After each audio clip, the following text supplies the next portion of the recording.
anche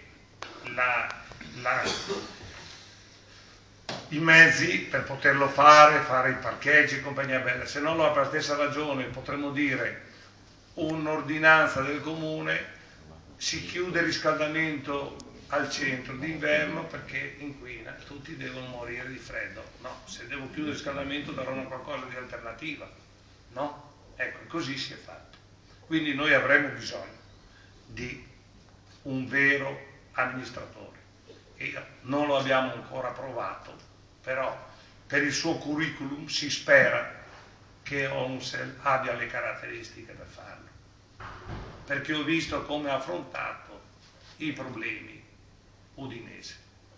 Ecco. E ora concludo. Se devo anche dirvi questo, se dovesse essere eletto l'avversario, purtroppo per me non c'è spazio, perché ho cercato il dialogo decine di volte, perché a me, a parte che con lui a livello personale, con Caimero a livello personale, io non ho mai avuto nulla da dire.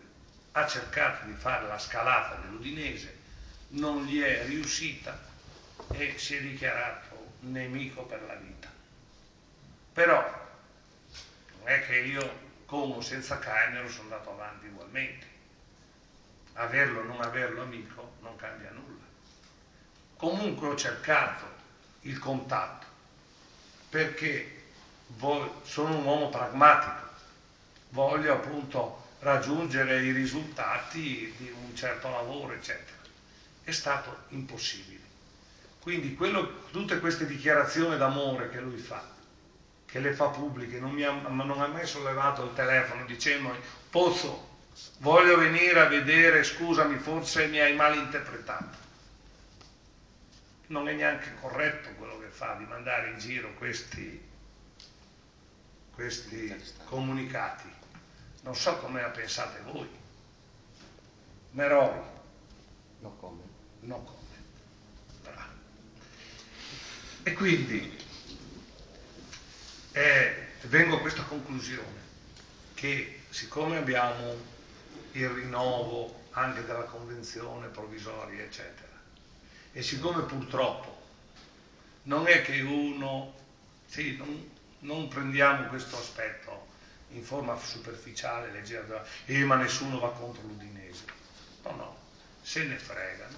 Tanto non è che andiamo là con le forche, perché no, a fare la rivoluzione contro il comune. Il comune fa quello che vuole, il sindaco fa quello che vuole.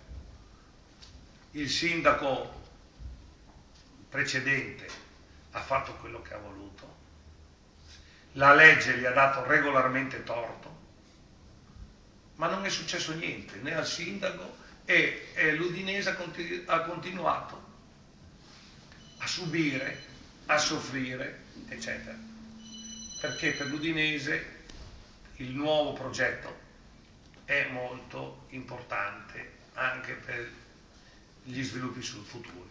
Vabbè, vorrà dire che l'Udinese non muore per questo, perché abbiamo alternative, abbiamo possibilità di riprendere il progetto fuori dalla città di Udine, però richiede molto più tempo.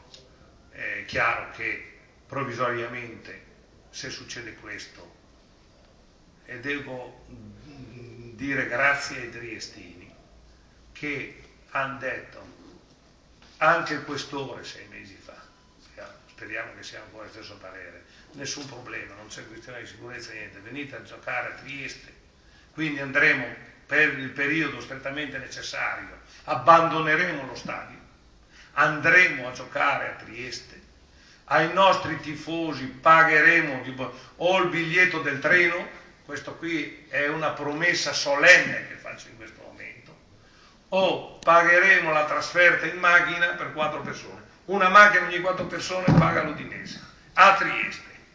Ecco, quello che vi dico, guarda, non è una minaccia, siccome non posso continuare così, perché è un momento Se voi mi riproponete un'altra volta Ceccotti, io vado che mi proponete una medicina ancora più amara, quindi non c'è niente da fare. Ecco. Abbiamo l'alternativa, non è che fanno morire l'Udinese. L'Udinese continuerà, troveremo un'alternativa, anzi, io penso che, perché ritorno a Sarri, il quale è un tifoso dell'Udinese, gli vuole bene l'Udinese, ma se sostiene Cainero sa che l'Udinese non ha nessun futuro. Ma siccome si parlava un po', lui lo sappiamo, è un politico machiavellico, siccome si parlava di Martignac, può darsi che lui magari si comporti così perché non si combini nulla qui per andare a Martignac. Devo supporre questo, perché se no non ha nessuna ragione di sostenere la candidatura Cainero quando sa che qui l'Udinese non ha più nessun futuro.